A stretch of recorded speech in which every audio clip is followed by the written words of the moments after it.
Alright, so I'm back again. So this video it's the same deal as the video I did prior to this one about Liliana Vess. Depending on if that video loads or not, because I might have to do that one over. But this is, excuse me, there's going to be a lot of coughing in this. I'll try to keep it under control. I just might not be able to, but I apologize in advance for that. This guy here is, let me pan up a little bit, is also from the Magic the Gathering Legacy Collection. He is number 1. So he is the first guy that came out for the line for Series 1. His name is Jace Beleren. Not gonna lie, that's a badass name. Like if I had a child, I probably wouldn't name him Jace Beleren, but he'd be a close second. Now, let's get into this guy.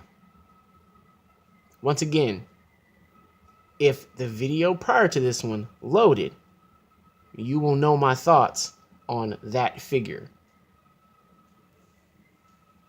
These figures that I just got, now I have 3 of them, and those will probably be the only 3 figures that I will get from this line. I got them at the grocery outlet. To put that in context, it's the equivalent of finding a DC collectible 6-inch Superman in the box at like a garage sale. It was a figure that you couldn't believe was there for the price that it was at, because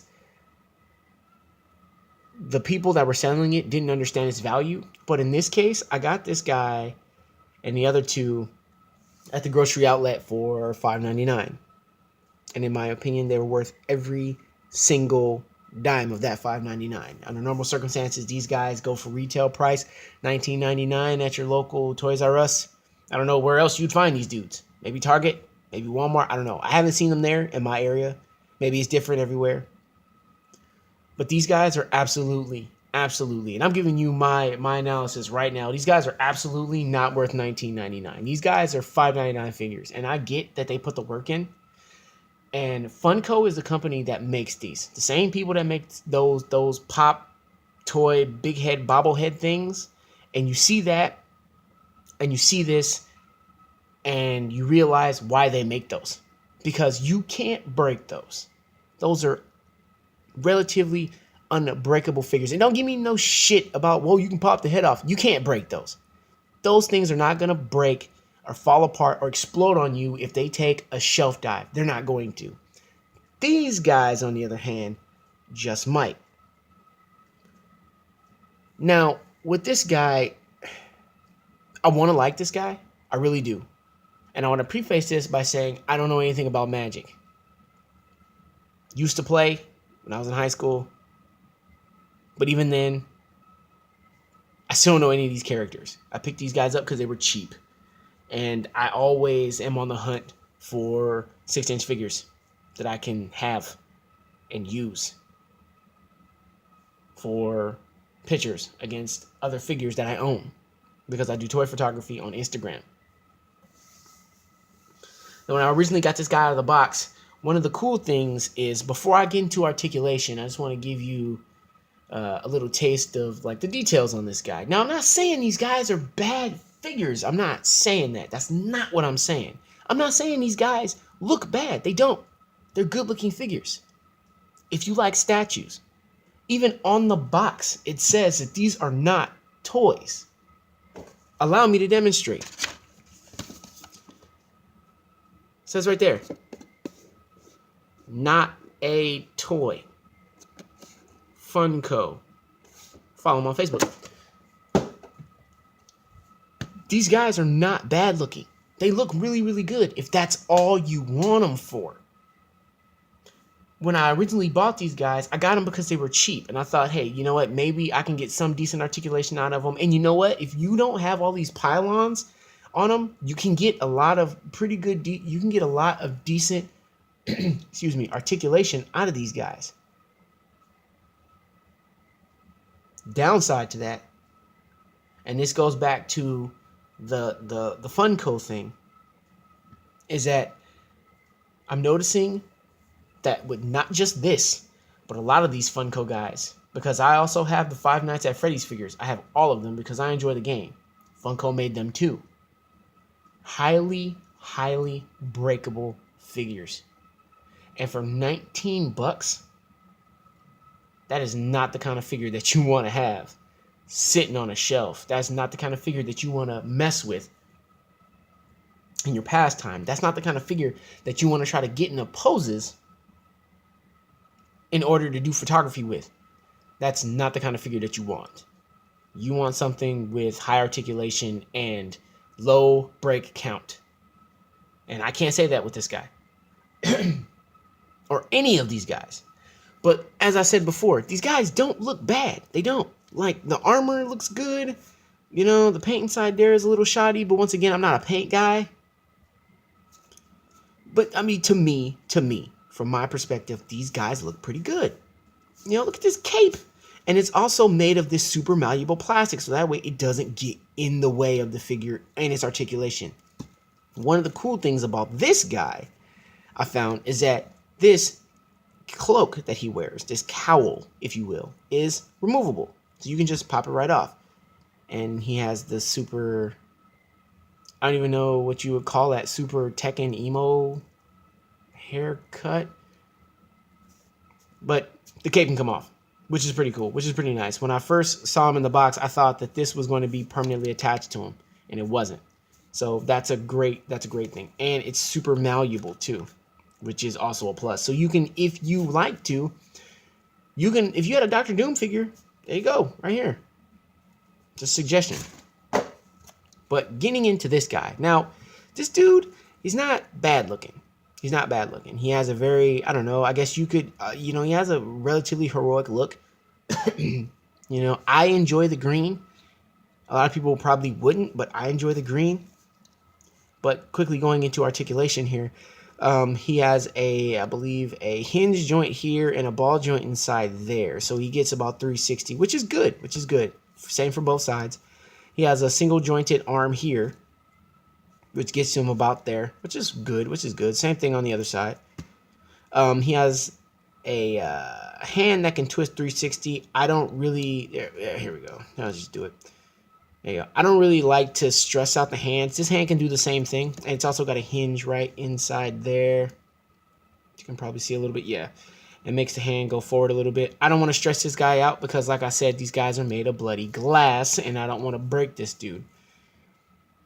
Like I said before, if that video does post, I broke Liliana right here. Right at the weight, right at the diaphragm swivel. He can go all the way around, but I'm not gonna spin him because I don't want the same thing to happen. As far as his leg, he's got double jointed knees, which is fine. This goes back just fine. It's ratcheted a little bit to prevent it from just swinging. This, on the other hand, it's the same for both sides. Now, this joint here. This joint scares me to death. I am very, very apprehensive of actually turning this. Or excuse me, bending this. I am very apprehensive about bending this limb because I do not want this to break. Reason being, because this part here, if I could just get a little closer, is supposed to turn. This is supposed to spin, this leg here. I'm afraid that this whole leg is just going to come off. So, for the sake of trying to maintain some integrity of the figure, I prefer not to do that. His foot can go up and down, and it can spin all the way around 360, but it's hindered by his, let me stop spinning this dude around so much. But it's hindered by his pants leg, which is okay. Like I said, the paint looks good. It's all right. His head can go around 360. I don't really, his head can go around 360. His hair is kind of malleable. He also has these designs on his face. If I could just focus in here, probably not. But his eyes are like super blue. and they're like super wide open. But he also has this this design that goes down his face. His face looks fine. You know, I'm not gonna, you know, I can't complain about that because I have every intention on proxying him for something else as another character in a different battle, whatever. He also has a bicep swivel, which works just fine. I think that out of Liliana Vess, which was the first video I did, and this guy, he's the first one, she's the fifth. Somewhere between 1 and 5, something went wrong. I don't know what happened, but something went wrong from this guy to the fifth guy. As far as like his leg goes up about that far. It goes back about that far because of the same thing here. The buttock stops it, which I actually like quite a bit because it doesn't make you want to stress the figure out. I mean, these guys they're not Marvel Legends. This guy isn't Spider-Man. You know, he doesn't really need to be in any dynamic, super articulated poses for at least what I'm going to use him for. The only thing I dislike is his arm here. You see that? Like, this arm is straight. This arm is straight. This arm is not. It's the hand doing the same pose, but yet somehow this is more curved than this one. Excuse me. They easily could have just straightened this out and made it like that. So, I mean, I don't know. It does look kind of weird when his arm is just like hanging out like that. You see what I'm saying? His arm is just hanging out like that. Oh yeah, this arm can do the bicep swivel too.